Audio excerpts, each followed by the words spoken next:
Ladies and gentlemen, welcome back.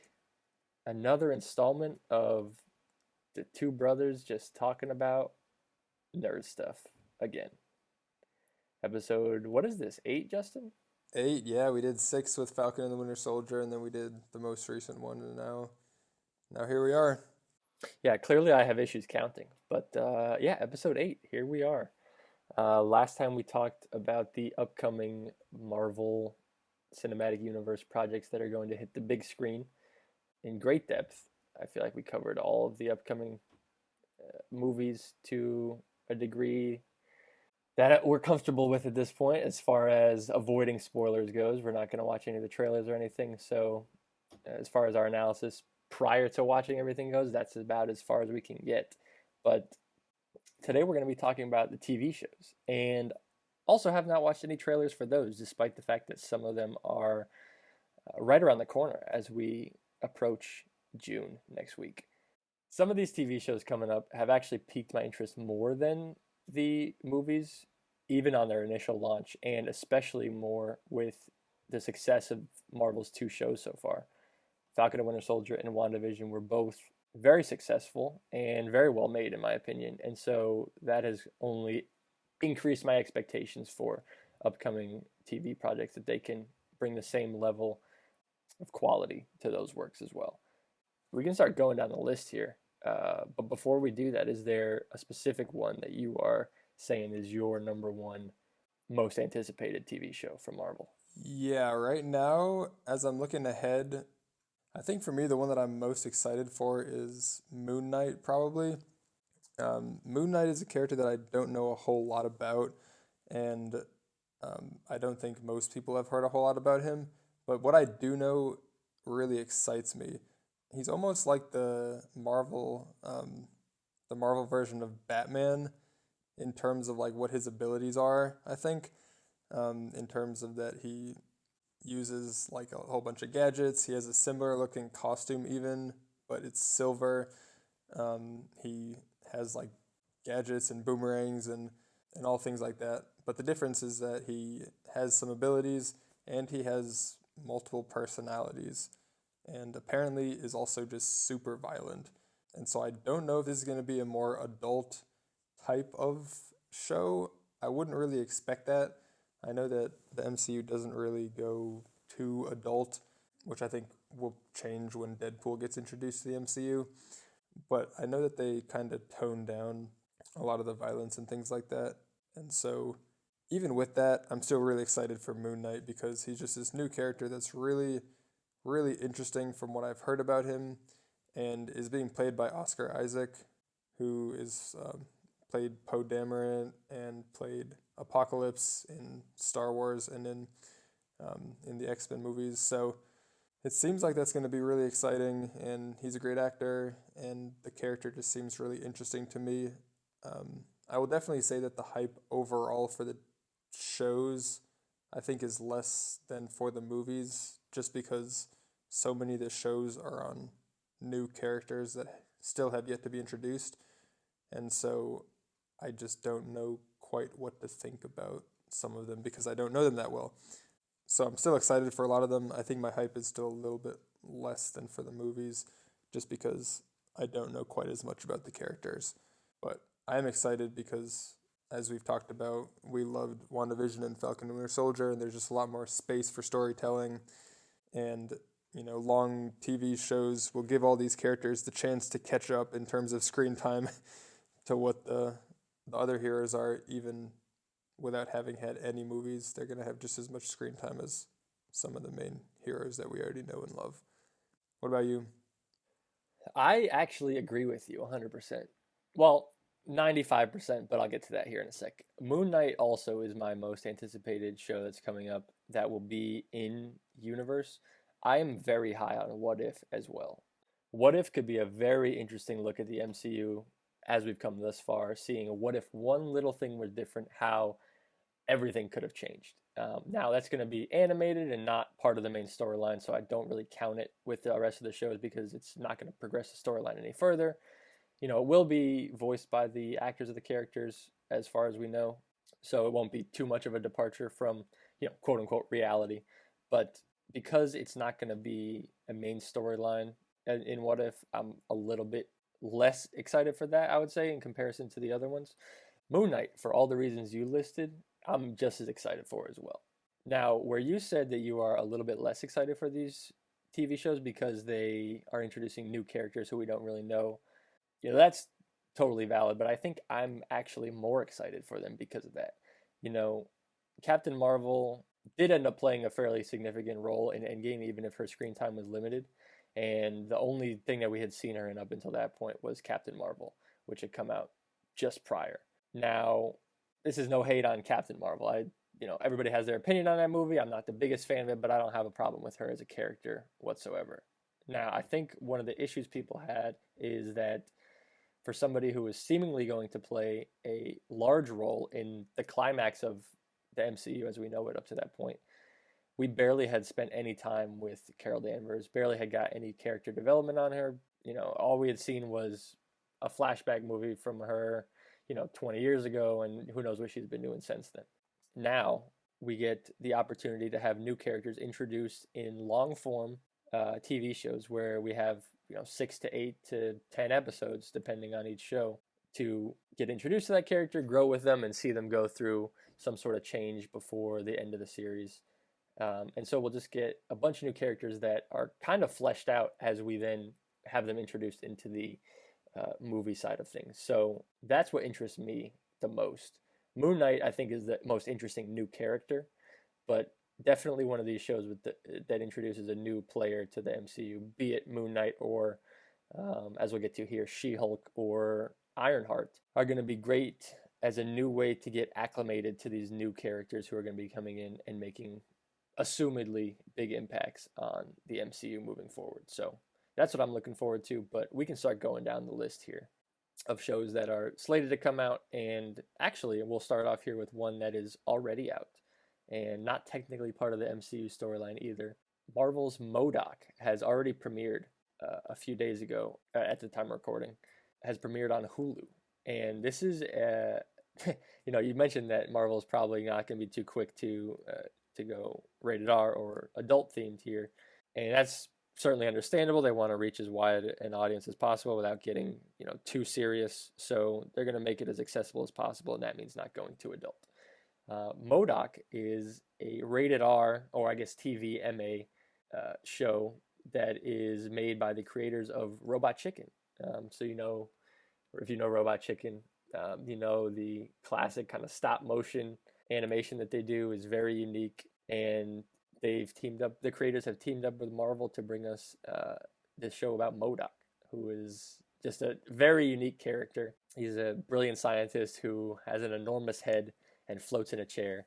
And just the premise of the character himself on its own, leads to some hijinks. But I've watched about half the first season so far. I don't know if they're planning on doing more, but it's quite funny. And I got to tell you, Justin, I was telling you before the show that you should check it out, but I'll tell all our listeners as well.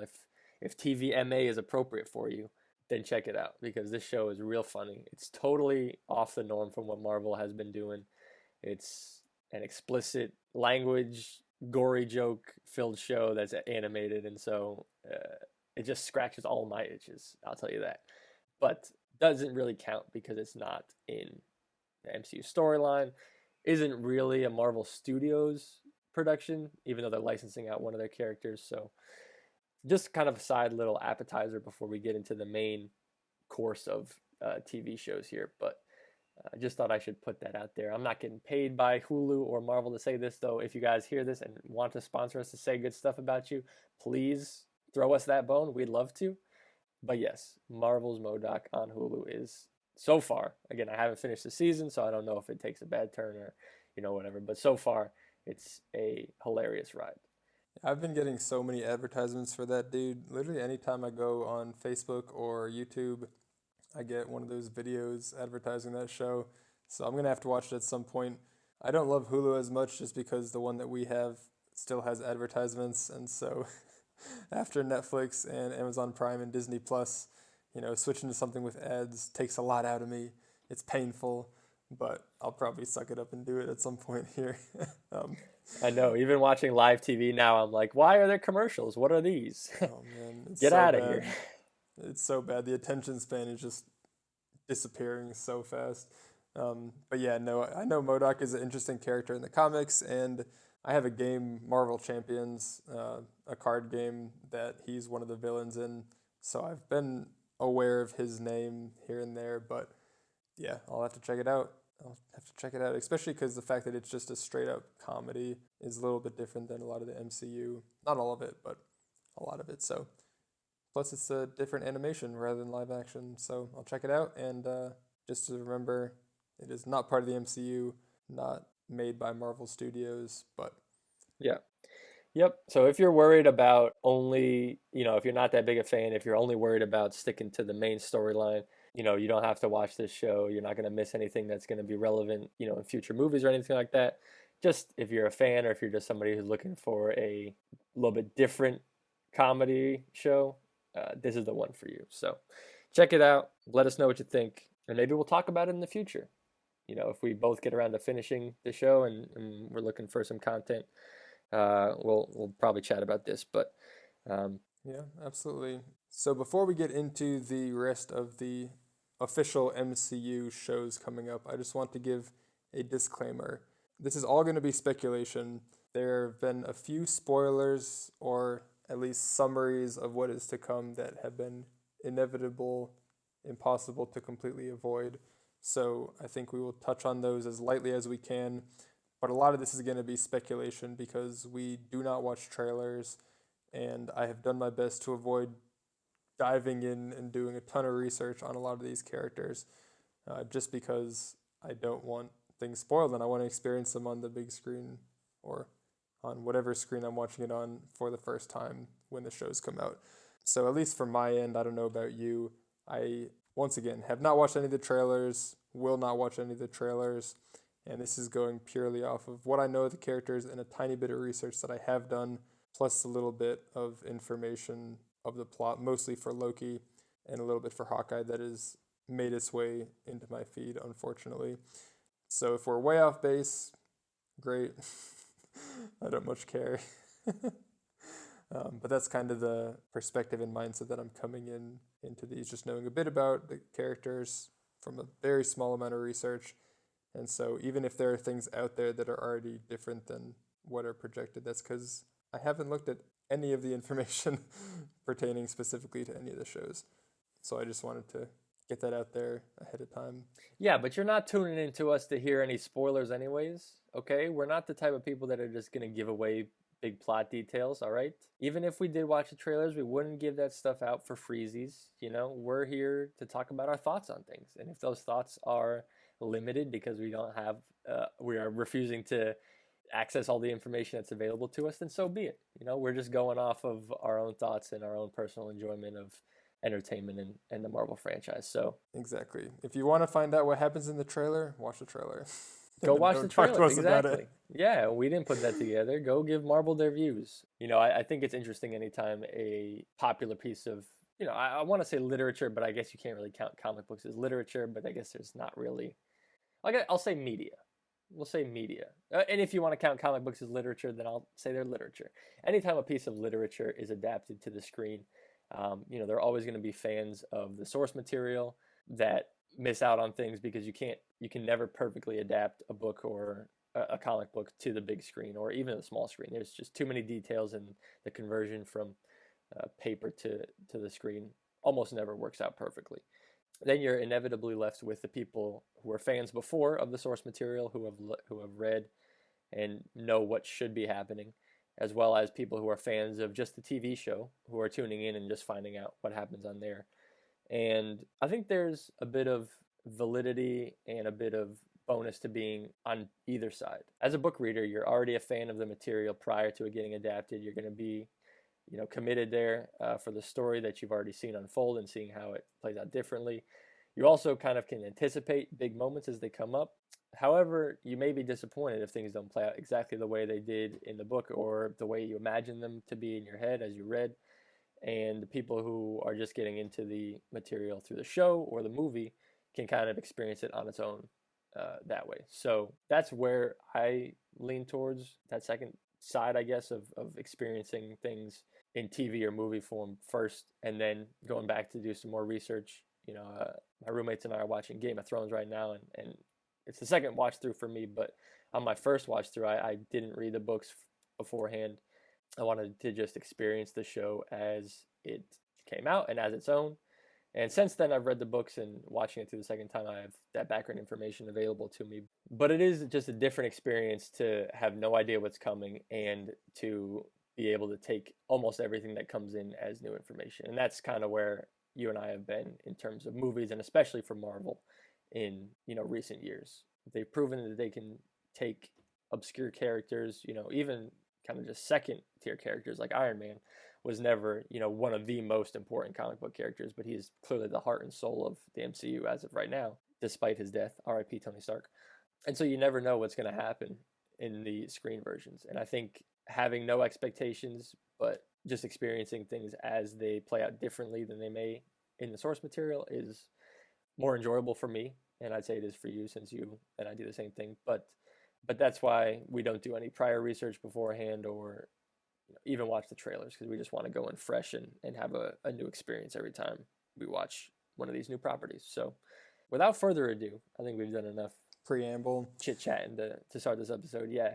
So the first official real MCU entry as of this point, obviously post Falcon and Winter Soldier and WandaVision, will be Loki, which was originally slated for Friday, June 11th, but has since been pushed up to the 9th by 2 days, and will premiere on Wednesdays instead. Now, this, I'm assuming, is for Disney so that they don't have their two shows premiering at the same time. The other one being Star Wars, Clone Wars, The Bad Batch. Excuse me. The other one being High School Musical, the musical, the series, season 2. Are you serious? I don't know if High School Musical is really in comparison to the Marvel and Star Wars franchises. They're competing for the same market here. Come on. We all know all the Star Wars fans are watching that, so I am, at least. It's fantastic naturally. So far, by the way. But regardless, continue on. But I'm assuming that's the reason that Loki got bumped up, is so Disney doesn't have their two big franchises premiering on the same day. I'm not complaining at all. I'm totally happy getting Loki 2 days earlier in the week, and we'll spice up Wednesdays a little bit. So looking forward to that. Now, this will premiere on the 9th, which at time of recording is just about 2 weeks away. So we have a little bit of time before that premieres, and it already feels like it's been forever since we had a Marvel TV show. It's only been, a few weeks since Falcon and Winter Soldier concluded, but it already feels like it's been forever. And that's the good thing about this upcoming list of TV shows, is that from the schedule here and from the movie schedule, it seems like it may not be every single week, literally every Friday, but it seems like there is going to be new Marvel material consistently. There may be a small break in between shows here and there, but moving forward, it looks like there's going to be just an absurd amount of content coming out of Marvel Studios, which I'm all here for. Yeah.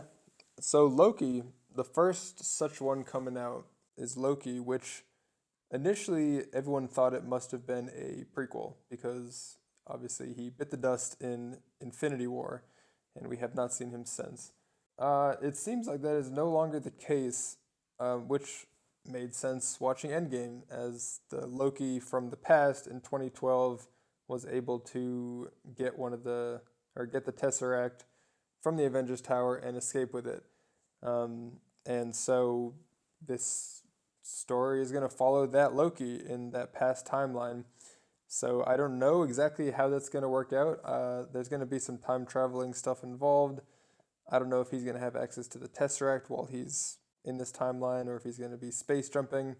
I'm sure it's going to be all sorts of wacky stuff, but I have heard that there will be a time travel element to it, which makes sense. That's just going to be a common part of the MCU. Right. Once you introduce time travel as a thing, you can't undo that. And it's not like, their only time travel machine was destroyed and, Tony Stark was the only one who could build it. He can't help us. We can't make a new one. It's impossible. Like, many people worked on that project there. I'm sure they're all familiar with the details. And now there are plenty of the world's smartest people back on the planet. Hank Pym and Shuri are back. So If they could put their heads together, I'm sure they could figure it out. Time travel is just going to be a thing that we have to deal with, and I'm hoping that in upcoming Marvel projects we don't just constantly ask ourselves, why wouldn't they just time travel to solve X problem? It seems like a do it all easy fix for any issue that you could just go back to before that problem began and solve it. And so I'm interested to see how they kind of navigate the future with that, panic button on the table. Yeah, why did Sam not just go back in time and not give the shield away? Easy peasy, problem solved. But yeah, no, it's going to be a common part of the MCU moving forward. It's going to be a big part of Loki. Owen Wilson has been cast to play some character who I've not heard of before. I didn't look to see what the character even is. I just saw that he's been cast. So it looks like they're going to have a couple of big names there. And obviously Tom Hiddleston is going to be the main draw, the main focal point. He's fantastic. Everyone loves him. I don't know anyone that doesn't love him, especially as Loki. I think the slight hesitation for me is just that Loki keeps dying and coming back. So I don't think this will be the highest stakes show because he's the type of character that he always dies and comes back. And so I don't think there's going to be any risk of him disappearing after this. But I think that's great. And I expect this to be a fun, maybe kind of silly type of adventure. Again, I don't think it's going to be the highest stakes or the most MCU life-threatening thing. But if there's a lot of time travel involved, maybe it'll mess with some things leading into the idea of the multiverse as well. I don't necessarily think so, but it will be interesting to see and to see if he ends up coming back into the main MCU timeline at some point through this or not. But yeah, I'm excited for it. I love Loki. I'm interested to see how he carries his own show, not as a side character, but I think he's totally capable of doing that as long as there are straight men for him to play off of as a comedy character. I mean, it's gonna be a good time. So I'm definitely excited for this one, especially just the fact that it's the next one coming up makes that even more exciting because it does seem like it's been forever since we've had one. So Yep, fully agreed. The proximity of the release date certainly raises the, what's the right word, intensity of my hype. Some of these, as we get down the list, I'm excited for, but because they're so far off, it's hard to feel really that amped, knowing that they're a year or more away. Loki is right around the corner, and I'm brimming with anticipation. Now, I agree with you that this show probably will not have the highest stakes. Now, this will be, at this point, I'm counting 3 times that Loki has, quote unquote, resurrected. End of Thor 1, he gets dropped off the broken rainbow bridge in Asgard. As Thor's, well, I guess he doesn't get dropped. He lets go of Thor and Odin trying to save him and is lost to whatever's below Asgard, which doesn't matter because he's back in Avengers 1 with no explanation. End of Avengers, he's taken back to Asgard for trial, which is the opening scene of Thor 2. Ending of that movie, he fakes his own death trying to save Thor and is shown to be replacing Odin, so that's the second time. And then Infinity War, he gets killed and Thanos says no resurrections this time. But then Endgame, we have a different version of him getting the Tesseract and skirting off into who knows where. So I guess it's technically not a resurrection, but the character of Loki lives on. And, like you said, there isn't a person, who watches the MCU who isn't a fan of Tom Hiddleston and his portrayal of Loki. Loki is one of the best villains, easily, top 2, along with Thanos. He's a very interesting character. We've seen him on screen multiple times at this point. It's not, like a character who's just appeared once is getting their own show. And I don't think anybody is mad about more Tom Hiddleston.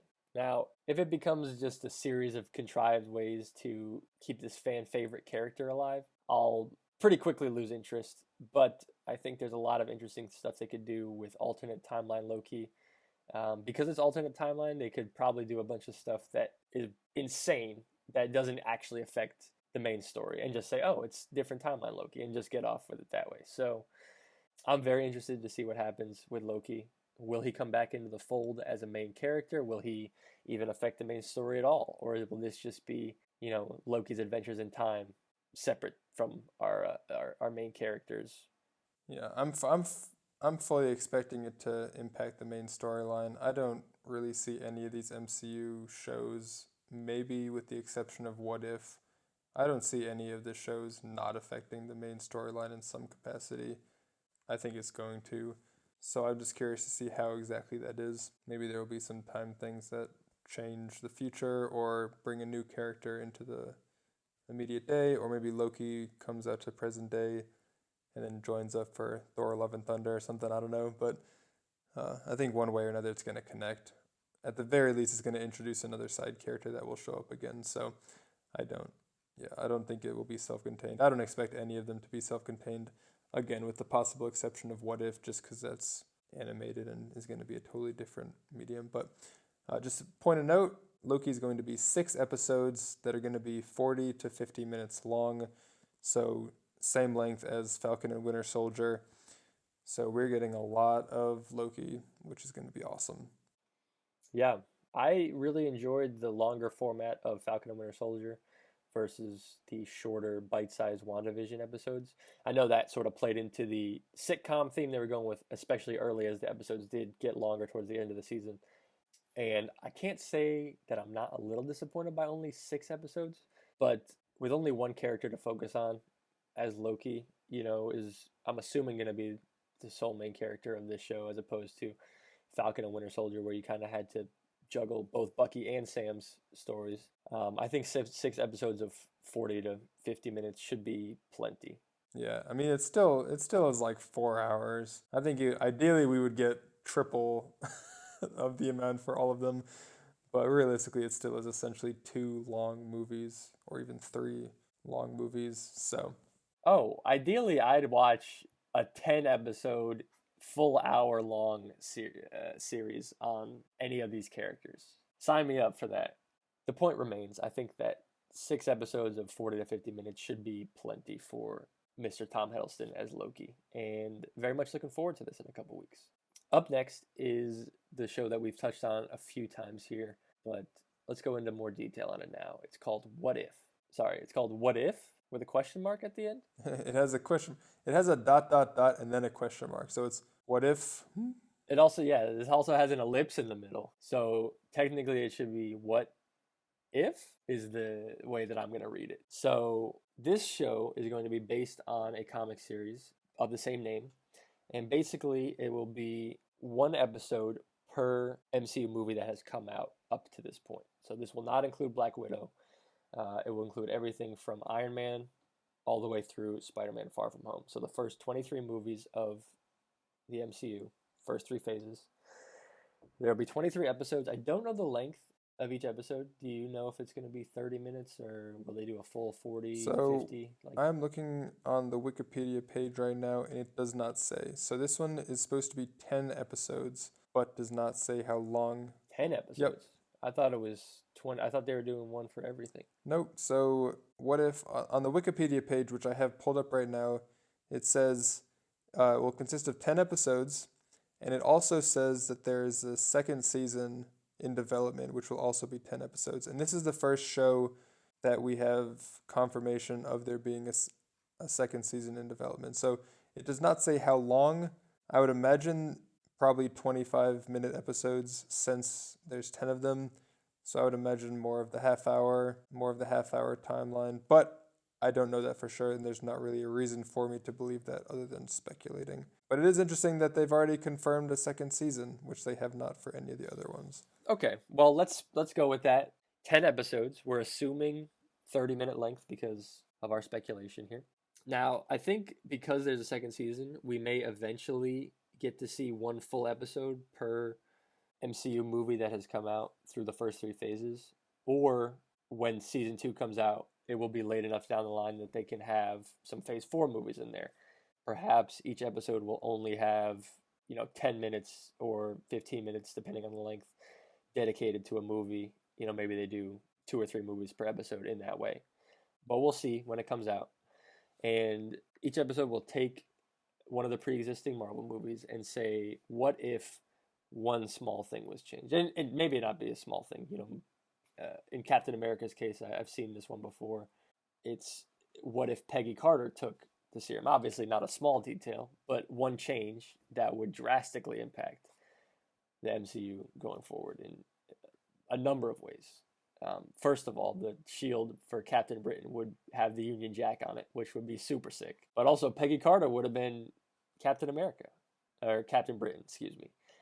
That, aside from Steve Rogers, obviously has a number of effects on the MCU. But that's just one example of what the What If series, the What If series is going to have in store.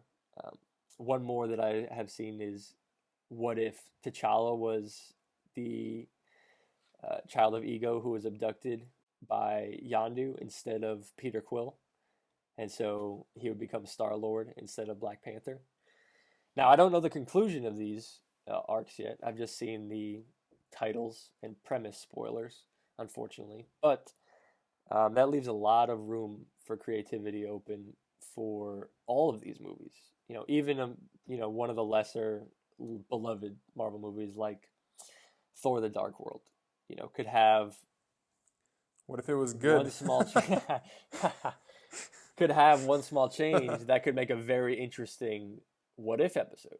And because of the animation aspect of this instead of the live action, you talked about budget restrictions earlier, but animation allows just a whole different forum of possibilities when it comes to a visual storytelling. And with the creative minds at Marvel and their budget, clearly that has some impact as well. I'm very much looking forward to see what they can come up with for what I expect to be the most creative series of the MCU. Yeah, me as well. Part of it is the exciting fact that it's animated, which, like you said, there's much less in the way of budget restrictions because you don't have to CGI a whole bunch of stuff. And also the fact that it's an anthology, so it doesn't seem, from what we've heard, that it's going to be one continuous story throughout all 10 episodes. It seems like it might be a bunch of 10 one-offs. There might be some way that they all connect together, but I think it will more be maybe the idea of like they're all just different stories and one person is observing all the stories, or one person is like reading all these stories, or something like that that connects them. But they won't be one continuous story, which means it gives each individual one the freedom to do what it wants rather than having to tie into the next one, into the next one, into the next one, into the next one. So I'm really curious to see even what the topics are, and the fact that they have another season means they have lots more ideas than they were even willing to just condense down into these 10 episodes. So I'm excited for it, and yeah, it'll be really interesting having the first official animated entry into the MCU, and it really gives me hope that there will be more animated shows, movies down the line. I know Marvel has been making still lots of animated shows, but none of them technically in the MCU, so it'll be exciting, and I think that's a cool avenue for them to pursue. So yeah, I'm excited for What If, and I'm really excited just to see what topics they even come up with, what crazy scenarios they even have, because I've been trying to rack my brain, and I'm like, man, I'm not creative enough to come up with a cool scenario for an episode, but that's why they get paid the big bucks, and I'm here to just absorb and then talk about it. So yeah, I'm excited, especially because it's not too long after Loki ends when that's coming out, so I think it'll be like a 2 or 3 week break and then jump right into it. So yeah, exciting stuff. Yep, unless I'm mistaken, we do not have an official release date at this point yet for What If, which is a bummer. But yes, we do have an August, broad release window there. So it should be arriving, like you said, fairly soon after Loki, but we'll see when it happens. Of note for What If, like I had mentioned earlier, almost the entire cast, as far as I know, the entire cast actually will be comprised of the actual actors for each character voicing their own animated versions. So we will hear Robert Downey Jr. as Iron Man again, and we will actually hear the last appearance of Chadwick Boseman in the MCU. R.I.P. Chadwick Boseman. He will be reprising his role as T'Challa. This is, I think, the last recordings that he did before his untimely passing. So it'll be great to hear him again, as well as Jeffrey Wright of Westworld fame and many other things as well. He's a fantastic actor. Will voice the Watcher. Like you had alluded to earlier, there will be one person observing all these events and I'm assuming he'll be a narrator of some sort throughout this animated show as the Watcher. So while we're talking about animated movies as well, or I guess animated media, but I'm switching to animated movies briefly. I would be remiss if I did not mention the DC animated universe. Now, DC movies rightfully get a lot of flack because, frankly, they're not very good. The recent ones into their, quote unquote DCEU have been mediocre at best and some of the worst superhero movies I've ever seen, or worst movies, period, at worst. However, you mentioned Marvel's animated library that they've put out so far, and I have to put DC's right up there with it. Actually, I have to put it much higher. DC has some fantastic animated movies, all of them about 90 minutes in length. Some, obviously a bit longer, some a bit shorter. But they've put out about a decade plus worth of excellent animated movies. I just saw a trailer for The Long Halloween, a Batman story that's coming out soon. And on top of that, they have Hush, they have some Justice League Dark stories like Apocalypse War, they have a Flashpoint story, and they're all exceptionally well done. And it just makes me wish that DC could get their stuff together and make, just as good live action products as they do animated products. So I'm hoping that Marvel isn't the reverse of that. Marvel, I think, makes excellent, films, but I don't know about their animation yet. Maybe depending on how the rest of the universe goes, we can retroactively count Into the Spider-Verse as an MCU film, in which case that would be the best animated film that Marvel's ever done. That movie's just amazing. But I do have to mention, and since we are recommending, watchings this episode along with Modoc, I do have to recommend DC's animated universe as well. We've only talked about Marvel on this podcast so far, so I had to mention DC just so people don't think that we're only Marvel fanboys, because we definitely are Marvel fanboys, that's for sure, but all comics in general as well. Yeah, I remember it was a big deal a few years ago when The Killing Joke came out, the Batman animated movie. That one was based off one of the most popular and most controversial, disturbing, I'm not quite sure what the word would be, comic lines with the Joker and Batman, and they made it into an animated movie, and it was really, really highly praised, and I watched it, and it was phenomenal. It was not very long either. It was only about an hour long, and so I haven't watched too much into the DC animated universe, but that and a couple other things I've seen, definitely worth the time to watch. So yeah, I'm still hoping that at some point down the line there'll be a MCU DC crossover of some kind. I don't anticipate it. I don't think that will ever happen. But it's happened in the comics before, and I think it would be great, whether it's animated or live action. But I think something like that would be phenomenal. Again, not holding my breath, but... Well, I bet if you told somebody 10 years ago that they would eventually see a scene of Spider-Man landing on the back of Valkyrie's Pegasus while webbed onto Mjolnir as they fight Thanos after Captain America threw Mjolnir to him, I bet if you described that scene to somebody 10 years ago, they would have told you that you were insane. And so at this rate, who knows? Marvel and Disney have acquired, Fox. They got Spider-Man in the fold. They're about to regain some of their biggest names. And it doesn't seem like the Disney train is stopping anytime soon. Who knows? Maybe we'll see them acquire DC Comics and Warner Bros. In the future. Imagine. Straight up buy up Warner Bros. We'll see. The U.S. government would probably have something to say about that at a certain point. Yeah. Disney's already too big, but whatever. This is not an economics discussion. What If is coming out in August. Is going to be dope. And Jeffrey Wright, you said, isn't that the dude from he's also Catching in Fire? Catching Fire. I think that's the only thing I've seen him in. That's what I said initially. Yeah.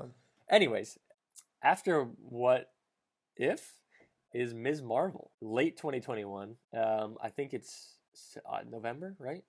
Oh, Hawkeye's November. What's the release date? So it is late. Right now it has it just as late. The thing is, it also has Hawkeye as late on the schedule that they have released. So they do not have an official date, and they do not even have an official month for either of these. But based on what they've been doing. The fact that Loki is June, August is What If. It will at least be another month and a half, maybe 2 months. So I would probably expect late September or early October for Ms. Marvel, and then probably late November or early December for Hawkeye. That's what I would expect. So I would say probably late September or early October for Ms. Marvel. And Ms. Marvel is another one of those characters that I have not known a whole lot about. Again, the Marvel Champions, the card game that I own, she's a character in that, and so I've been familiar with her character. Like, I know what she looks like, and I know a little bit of what her powers are, and it's been cool getting to see a little bit of that there. But her powers are shape-shifting is really what her ability is, and I don't think she can like turn into like a bus or something. I don't think she necessarily has that ability, but I know that she has the ability to turn into a car, Morty. but she has the ability to at least change her size kind of at will, and has some type of shape-shifting ability. I don't know the exact specifics of that. But yeah, she is also slated to show up later in the Marvels, Captain Marvel 2.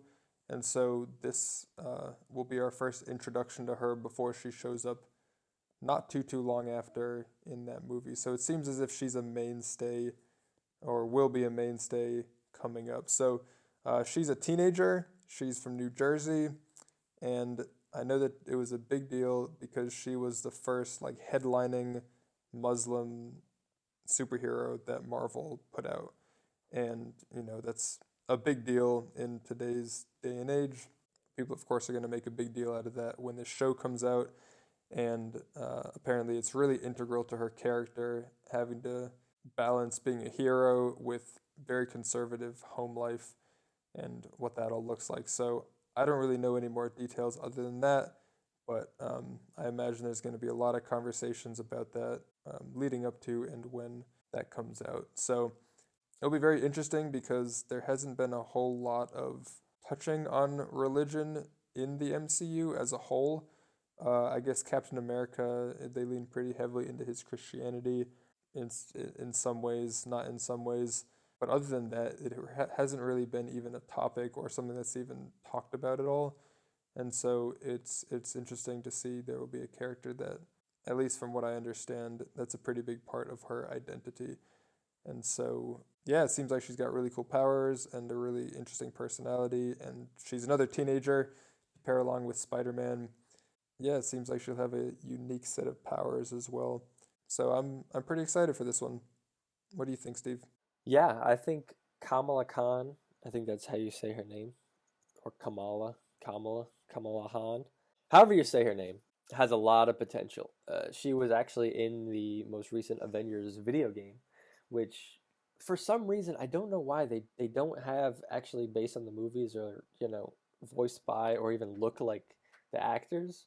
I think it's a huge missed opportunity to not have Robert Downey Jr. and Chris Hemsworth, voice their characters in that game.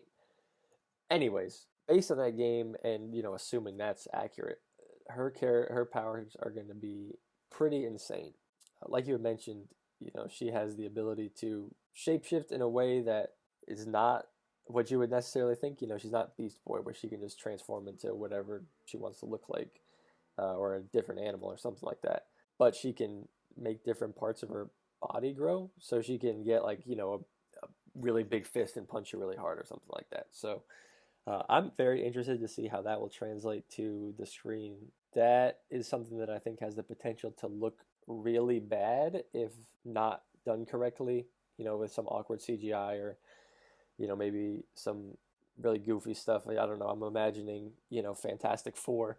The effects on Mr. Fantastic, are obviously not great, but that's, 2006, 2007 that came out, so I don't give it too hard of a time. But in there, he really uses his powers for really goofy stuff. Like he uses it to like reach toilet paper that's across the hall. And so, with such unique powers, I hope that they make her do, or that they have her do some interesting things with them at least. And I hope that they look good. So we'll see what happens. But this is another of these shows, or I guess the first one really, because we already know Loki. This is the first one that is going to introduce us to a new character, and that's why it gets me excited, because if she's the same age as Spider-Man, give or take a couple of years, they're both in their teens. She has the potential to be around for a long time and be the basis of an Avengers team, in 5+ years. It's feasible that Ms. Marvel and Spider-Man could still be doing hero stuff that long. So we'll see what happens. But yeah, I'm excited about this one for sure.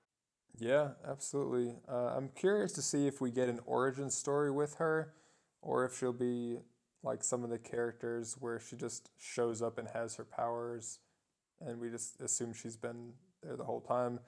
They haven't really given any details about plot or even who all else is cast in the show other than the main character. And so there's a lot unknown about it. And yeah, I'm excited to see. And if it is an origin story, great. We haven't gotten one of those in a while. I guess the most recent one would be John Walker, Dr. Walker, even though he wasn't focal to he wasn't the main character of Falcon and the Winter Soldier. But whether it is or isn't, I think it'll be really good. This is another one that will be 6 episodes, and it doesn't have a length announced yet, but I'm imagining that's going to be the 40 to 50 minute time slot as well. I think this will be interesting to see how she plays along Captain Marvel, because Captain Marvel doesn't seem to really be a team player, and so obviously they won't necessarily team up until the Marvels, but I would imagine Captain Marvel will show up in some capacity in this show. Just if she's going to be in the next movie, I would be surprised if she doesn't show up at least a little bit in the show. And so I think it's a good opportunity for Captain Marvel to maybe get a little bit more fleshed out as a character, maybe playing a mentor role or something like that in this for Ms. Marvel. And I think something like that could make her a bit more likable. We've talked about she's not terribly likable or endearing as is, and is kind of standoffish and doesn't really enjoy working with other people. Not in a fun, roguish Han Solo, Tony Stark way, but in a kind of annoying way. So hopefully Ms. Marvel will be an opportunity to improve Captain Marvel as a character as well. So I think there's a lot of potential here, and I'm very excited, especially because this is the first TV show that's going to be fully based on a character that we have not even seen for a single second in the MCU yet. So yeah, it'll be fun to watch. Now, this next one, I gotta say, is probably the one that I'm least excited for. Hawkeye, coming late 2021. Hawkeye, I don't hate him, okay? Listen, I'll say that right off the bat, because what I'm about to say is probably going to sound like hate. I just don't think he's the most interesting character.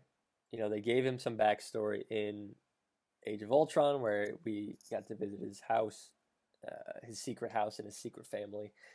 He's kind of always been like the moral center of the team and the stand-in for the audience that, is kind of observing everything through a more human lens as all this crazy stuff is happening. Even in Age of Ultron, at the end fight, he's having that conversation with Scarlet Witch where he's like, the city's floating in the sky and we're fighting an army of robots and I have a bow and arrow.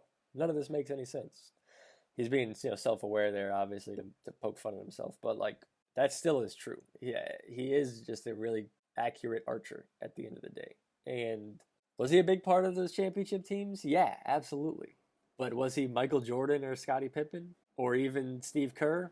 Probably not. He was maybe Ron Harper. Actually, he was probably the sixth man. I don't even know who the Bulls' sixth man was. Does anybody? No, because you only remember the starters. So as nice as it will be to have him get his own show and where he kind of hands the reins off, because this is confirmed Jeremy Renner's last appearance in the MCU. He will be handing the reins off to Haley Steinfeld, who plays basically the new version of Hawkeye, Kate Bishop. I don't want to say I don't care, but I care much less than I do about all the other shows so far. Yeah, I think I agree. I am excited to see Jeremy Renner back. I think he's really fun to watch. I think he brings a fun personality to Hawkeye and just brings an amount of, I was going to say an amount of levity to the MCU. There's already so much. Maybe that's not true, but he brings something that's just what if there was a normal person in with all of this craziness going on? He's kind of the character for the audience to relate to. We would be way out of our depth, have no clue what's going on in some of these scenarios. So I love seeing him on screen, and I am curious to see if he's going to have to deal with any of the repercussions from his actions as Ronin in Endgame. I don't imagine he will. I think they're probably just going to gloss over that. All of his murdering mob bosses and everything is probably just going to get swept under the rug. But I'm just, I don't know how to think about this one either. Is continuing the trend that we've seen of, just having a new character take up the same mantle and the same name as one of the other characters that we've already known and loved. And I understand that has to happen to a degree. And in some cases, it makes a ton of sense. Like Sam Wilson being Cap makes total sense. It was passed down. But it's not as if Hawkeye is like this giant symbol that needs to be maintained in the way that Captain America is, right? And so, there will be a new Hawkeye, but it's not like anyone's dying for there to be a Hawkeye in the first place. So, I don't know, we're just seeing more of old characters get replaced and the same name be taken up by a new, younger character, which is fine. It's clearly passing the torch on. It's just Hawkeye is not someone we're all dying to see a whole lot more of anyway, although I do enjoy him while he's there. He'd probably be one of the first people cut from the movies anyway. So, yeah, it'll be interesting, and I will enjoy seeing Jeremy Renner on there as well, and I think he'll have some time to shine. Like I had said with Black Widow last week, he'll have some time to shine in a show where he's with people of his same power level, so he's not constantly getting outclassed.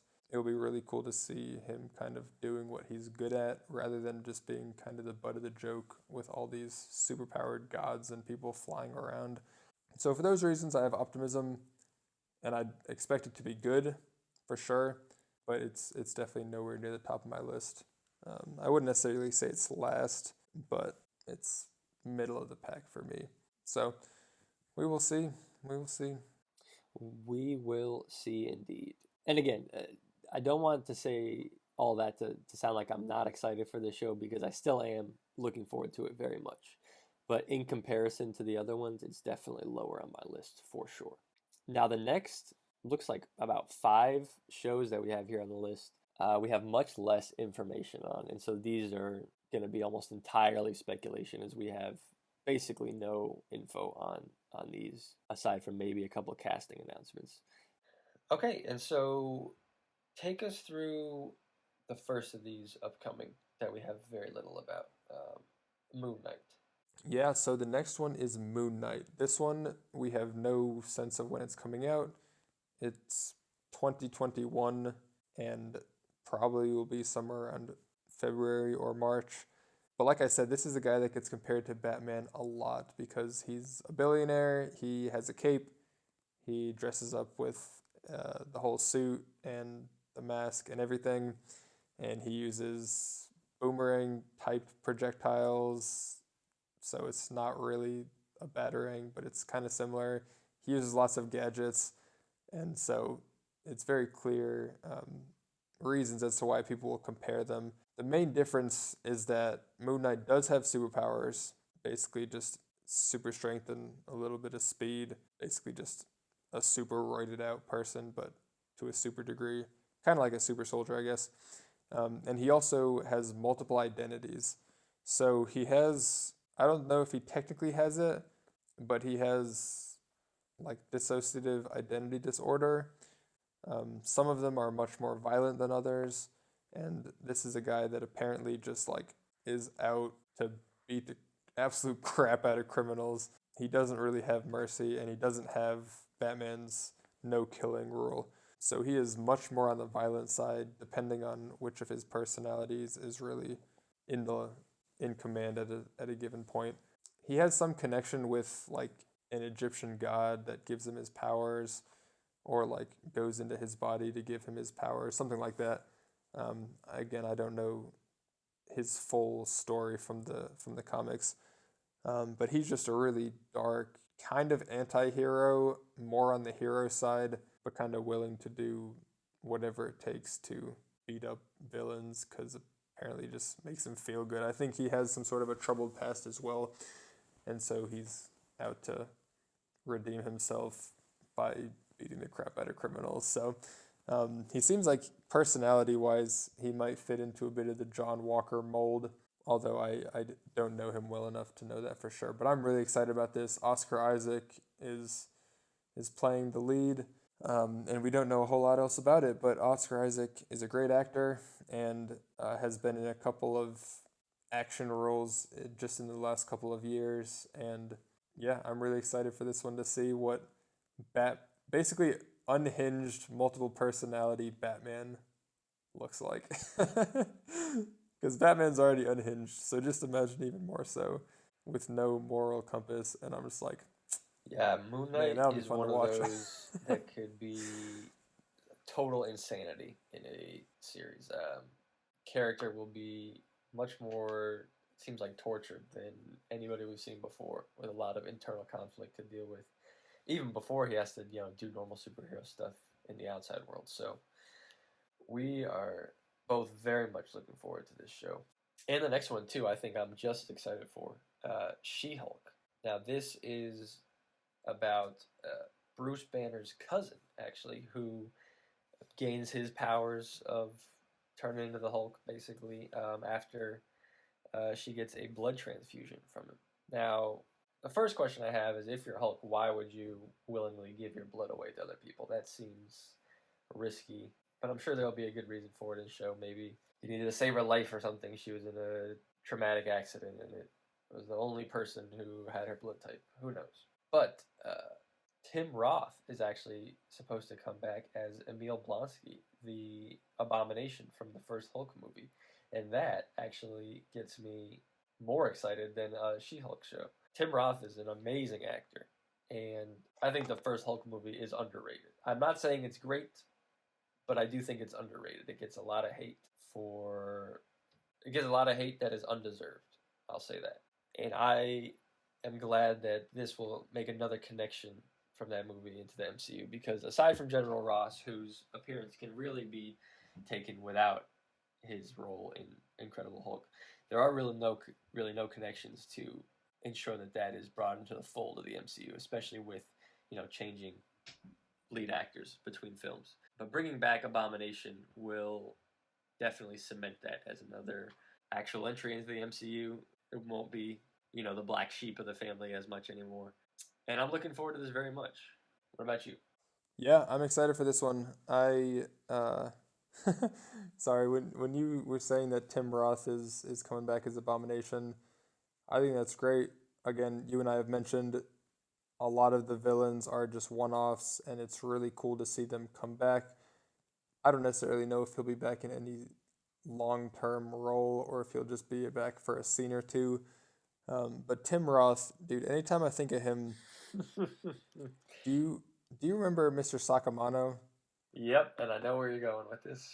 Yep. So the high school that Steve and I went to, there was a senior year social studies history teacher named Mr. Sakamano. This dude was a legend, first of all. And second of all, he looks exactly like Tim Roth. Not exactly, but so much so that I noticed it like the first day I walked into like history class with him.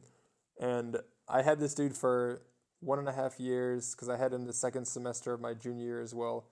And I had him for 2 classes my senior year because I had him for history and for economics. And this dude was great. He was awesome.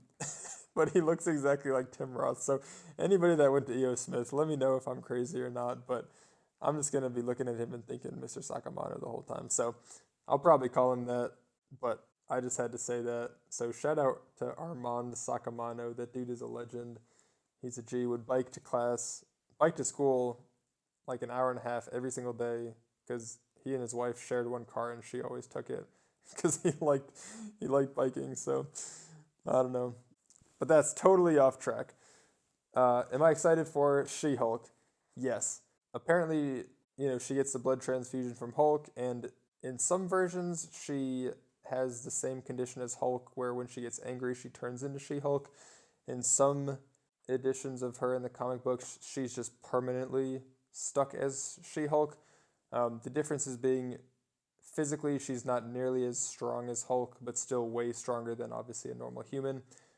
But she has the advantages of still maintaining her like mental and emotional control and her personality while she is in Hulk mode, which is something that I guess now we have with Professor Hulk or Smart Hulk, but was something that was not the case with original Hulk. So yeah, I'm sure Bruce Banner is going to show up in this show. I hope that he gets explored a bit more, although I don't necessarily think that's the case. I think Hulk has been super underutilized in the MCU, especially past anything past Ultron. He basically has just been the butt of a joke and hasn't done much hulking. And so I hope he gets back to that a little bit, or at least he does something. But I mean, the fact that it's a She-Hulk show and not a Hulk show means that I'm imagining he'll probably just be a side character, just a way to get her the powers, and then we'll probably fade into the background, which I think I would be pretty disappointed with. But with that aspect being out of the way, I'm excited for She-Hulk to be there, for sure. I think she'll be great, and it'll be really cool seeing a big green person smashing and flinging people. So yeah, the more hulking, the better, whether it's from him or her. Oh yeah, It's just we fun want to to see see stuff some get Hulk hit really smash. hard. That's for sure. This will be another 6 episode. Exactly. I still want to see Red Hulk, but Yes, Red Hulk and World Breaker Hulk are 2 things that I would love to see. if they never show up in the MCU, They that would got be to at such some a point, right? You'd missed think so. opportunity. But I don't expect that. I don't expect that to happen though. At this point, I think they're probably gonna phase him out because they've been phasing out all of the older heroes for the new editions. So I hope not. I hope he's around for a long time. But Mark Ruffalo's also getting kind of up there in age, so Yeah, he's ancient. who knows? Uh, He's not ancient, but you know. this will be another 6 episode show. It seems like for the most part they're going to be their formula going forward. Seems like WandaVision and What If are going to be the exceptions to the rule. Because the next show on the list, I think one that has a lot of potential, is Secret Invasion, which is also going to be 6 episodes. Now, this is going to be about a sect of Skrulls that have infiltrated all aspects of life on Earth. Going to be starring Samuel L. Jackson, again, reprising his role as Nick Fury. And this, as we were introduced to the Skrulls in Captain Marvel, they're not really the bad guys. You know, there are Skrulls that are seem to be the villains at the beginning of the story, but over the course of the movie, we find out that they're, you know, not the bad guys, and the Kree are the real villains. And so Secret Invasion kind of flies in the face of that. You know, if there are Skrulls who have infiltrated all aspects of life on Earth, are we going to go back on what we said about them earlier, that they are going to be the villains in this? Or are we going to do the same thing again, where we think they're the bad guys, and then we find out they're just have benign goals, and the means that they're taking are maybe just not the best? You know, are we going to retread that story?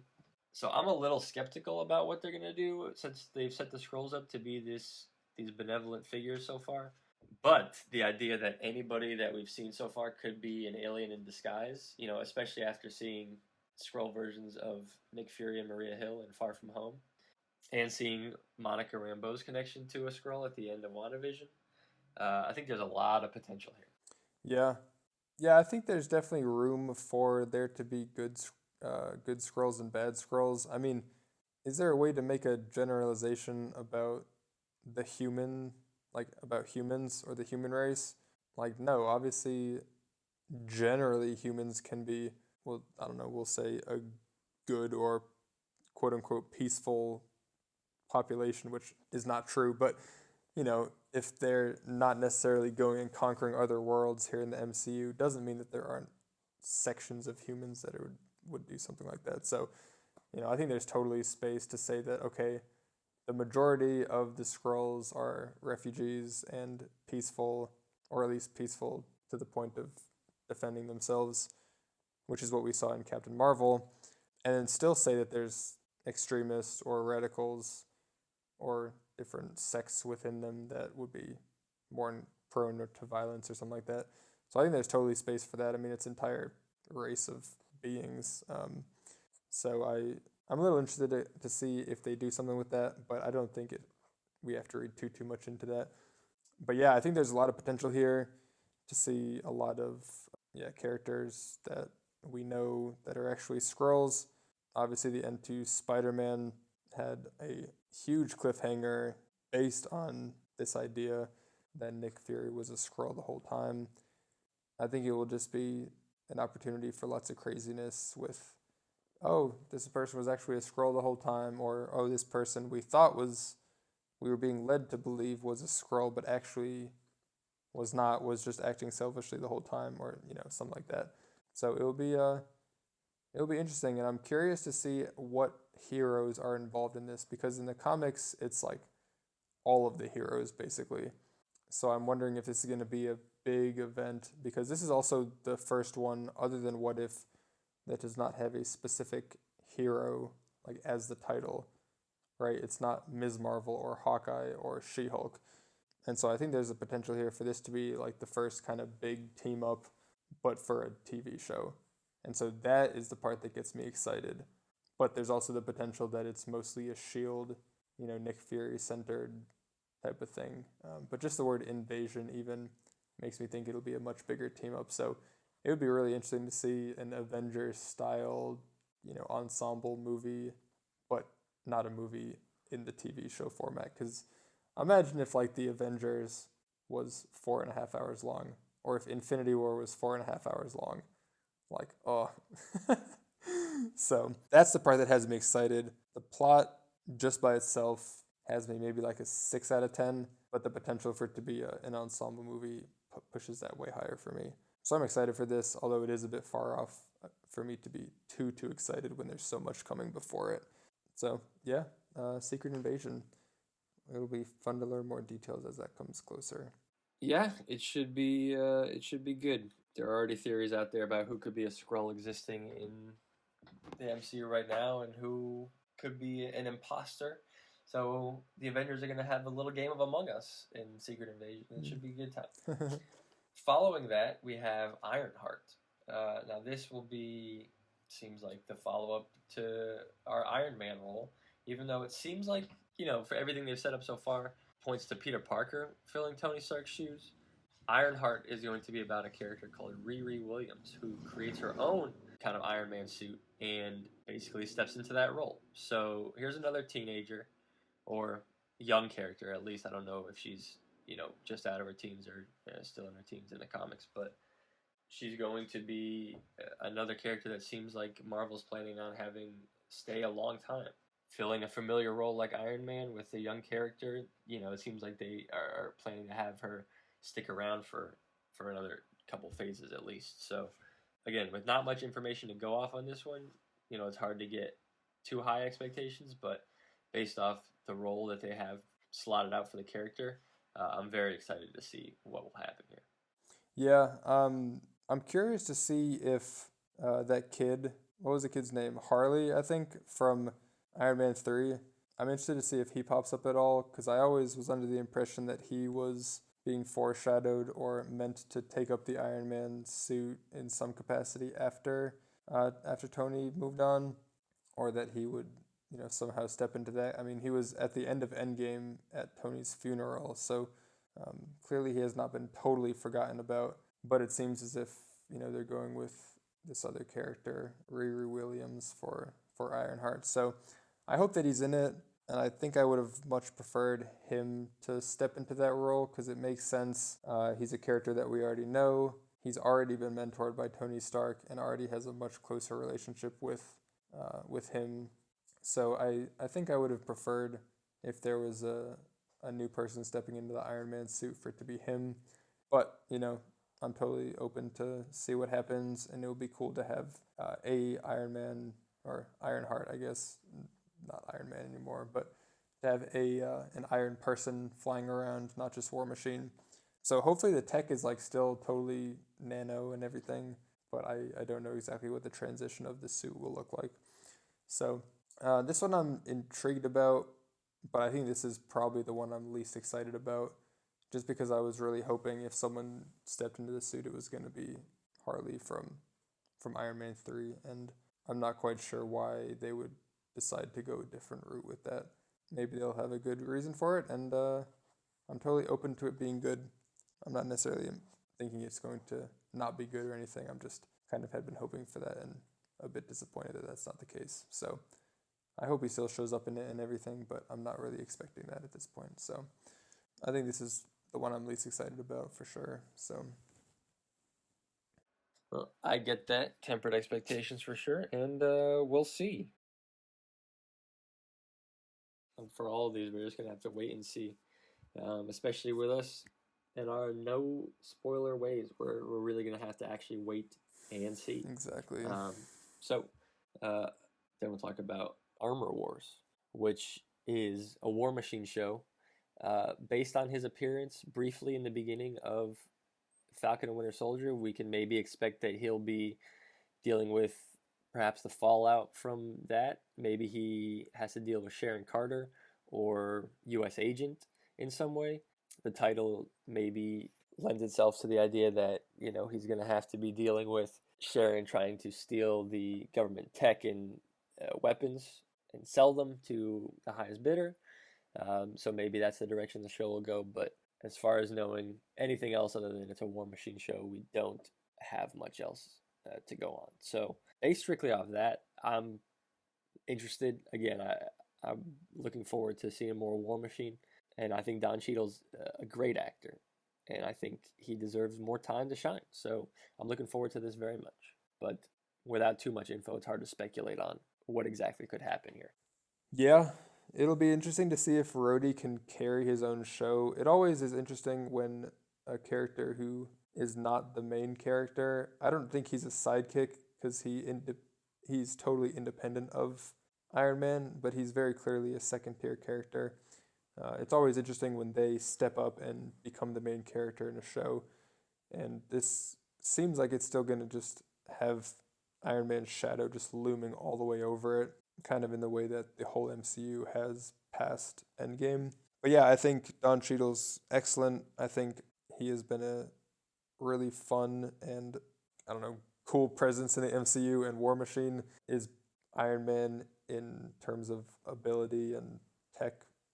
Not all the way, not with the new developments in Iron Man's armor, but yeah, I think he's totally capable of carrying his own show, and I think it will take a little bit of getting used to without him being there bouncing off of Tony Stark, but I'm sure that's still going to have a lot of impact on it. And the fact that it's Armor Wars means it's probably going to be more Tony Stark armor versus Tony Stark armor. So I don't know if someone they know goes rogue, or if some armor gets stolen, or if some other evil entity like cracks the code to developing the armor as well. But it seems like it's going to be some Iron Man versus Iron Man type of fighting there, which will be cool to watch because we haven't really seen a fully functioning quality Iron Man armor in the villain's hands up to this point. So yeah, it'll be good. I'm excited for it. It's a little bit far off to be super excited about it yet, but we'll be good. Yeah. And finally, we have another honorable mention to throw in here. There will be a TV special from James Gunn, the Guardians of the Galaxy Holiday Special. This will be produced at the same time of Guardians 3 and is set to premiere late 2022, which will be in timeline set between Love and Thunder and Guardians 3. And this should just be a fun little side romp with some of our favorite characters. Depending on how Love and Thunder and Guardians 3 go, maybe Thor will be part of this holiday special. But if not, at least we'll still get the Guardians palling around, doing Guardians stuff for a Christmas theme. Based on when it's coming out, I'm assuming it's for Christmas, but there's a lot of holidays throughout the galaxy probably, so maybe we'll get a new one. We'll see. It'll be the politically correct holiday, all-inclusive yes. holiday it party. It will be People's Day. I'm just saying, we got to see Groot grow himself out as a Christmas tree. I'll die. Christmas Groot. Oh my gosh, think of all the toys they could sell. I know. We got to hit Disney up. But yeah, I'm curious to wonder if this is something that's coming into existence because of what happened with James Gunn being fired and then rehired, because Guardians 3 was initially supposed to happen before Thor 4. Now we know that Thor 4 is coming out first, and based on this announcement, is going to be first in the MCU timeline as well. And so if this Christmas special is taking place between Thor 4 and Guardians 3, if the initial timeline of having Guardians 3 come out first was there, then would this holiday special have come out before, or would it still have come out in between? Or have they written this into existence because they want something in between, since Guardians 3 will be so long in the future? I don't really know, but I'm excited we're getting it. I am hoping it's long. I'm hoping it's not just like 10 minutes. I'm hoping it's at least a half hour, but we have no clue of how long it's going to be yet. But yeah, I'm hoping for Christmas Groot, and that'll make me happy. I don't care about anything else. Yep, I was about to agree with you. That's all the fan service I need. That's is all I just need. hanging ornaments and some tinsel on Groot. That'd be awesome. Exactly. But that is pretty much everything we've got as far as the upcoming TV slate. I'm sure there will be much more in the future, and from the success of their first two shows, it seems like Marvel has kind of found another successful formula here, along with their movies, to bring us stories of their characters. And as long as it's going to keep building up in one cinematic universe, I appreciate the deeper dives, and especially with some of the newer characters. I think we're going to need a lot of one-on-one time with them before they get introduced into, a big ensemble movie like the next Avengers or something like that. Just tossing them in there with maybe one or even two movies at this point would probably not be, two would probably be enough to get somebody onto the main team. But not everybody has, their own movie coming out. So TV shows, I think, are going to be an excellent way to introduce us and have us care about some new characters before they join the main squad here. But overall, again, maybe sounded a little bit lackluster there about some of the shows that are later slated, like, in 2022. But that's just because we don't have nearly enough information about those at this point in time. More and more things will come out that we'll do our best to stay away from major spoilers, but I'm sure we'll pick up a few things here and there that will give us more info on those shows, so our excitement levels can rise appropriately when they get nearer. But again, very excited for all these. I think Marvel showed that they can take far out characters and make them interesting and likable and even lovable. So we'll see what happens, and I have faith that it will turn out well, but they just can't come fast enough is the thing. They're all so far down the line that I want to watch them all now. I know. And I will say, I do appreciate and value the way that the MCU has chosen to do Phase 4 in this sense. Let me explain. If we look at like the ratio of new characters to old characters for the upcoming movies, there's only a couple that are going to be fully based on new characters, right? Shang-Chi, Eternals, kind of the Marvels, although all of the characters there will have been fully introduced by then. So mostly just Eternals and Shang-Chi, right? And all the rest of them are highlighting characters we already know. Whereas with the TV shows, it's the exact opposite. The only ones that are characters we already know are the two that have already happened, and which, although in both of those, neither has their own movie, and they have all been kind of side characters up to this point. The ones coming forward, there's Loki, who has been a villain and a side character the whole time, and then Hawkeye, who has been a side character the whole time, and all the rest of them are brand new characters. And so I really appreciate that the shows that have much more ability to have time dedicated to them, the new characters are being prioritized for those slots. And so since these characters may need more time to get developed and introduced and get us to know them well and give them chance for them to grow, this gives them a lot more opportunity to do that, which was something that I think a character like Captain Marvel could have used in her movie, because we didn't really see her power progression, we didn't really see her character change at all in that movie, just because it wasn't quite enough time, but they had to rush her to get her ready to be in Endgame, right? And so I'm really excited to see all these new characters that get introduced, get fleshed out, and hopefully get to the point where we feel like we know them, because we'll get to spend basically 2 or 3 full movies worth of time with them just throughout the length of their show's run. So I think it's really great that they're taking the movies and mostly focusing on characters we know, big plot lines, and then they're taking the TV shows and expanding a bit more and drawing out these introductions to new characters. So I would say I'm much more excited for the new character shows than I am for the new character movies. but I'm obviously much more excited for the old character movies than for the old character shows. If you could even argue that we have any of those old character shows, because they're all based on side characters or brand new characters. So I think that's a really wise move, and I think that gives me a lot of hope as we look ahead at some of these brand new characters.